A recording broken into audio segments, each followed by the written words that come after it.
It has been a topic that has been front and center in the state of Maryland for a while, including Governor Larry Hogan built a task force to try to deal with drug addiction in the state, and things are starting to continue to try to make things better. Yeah, it's actually the goal of a new project in Frederick County.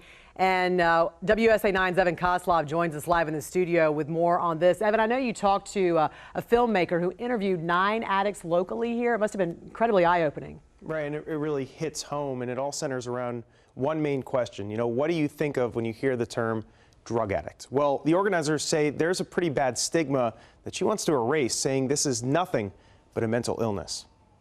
I hid from people when I was active in my addiction. I just try to live day by day, minute by minute. These are the faces of addiction, and these are their stories. But before we hear from them, we need to introduce you to Pamela Knight of Frederick County. I was now a slave to that drug. Knight is talking to us about Vicodin. Her addiction to it started innocent enough with a back injury, but it turned into a 15-year battle. All of this as she worked as a special ed teacher at a Frederick County school. I started buying them off the street. I started stealing money out of our business. It was ugly. Now, 3 years later, she has escaped addiction, and she wants to help others to do the same. That's why she brought together 9 former addicts from across Frederick County to tell their stories. It was far-fetched.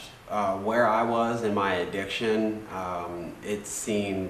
there didn't really seem to be any light at the end of the tunnel. Sobriety is victory.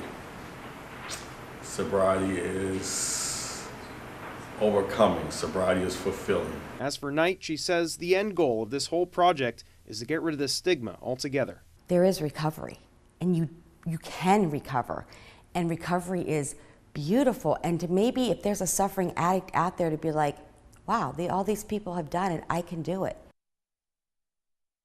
Those interviews were recorded at Area 31, a studio in downtown Frederick. When they're complete, Knight hopes to show the video at local schools there in Frederick. Mike and Jen? Great messages of hope there.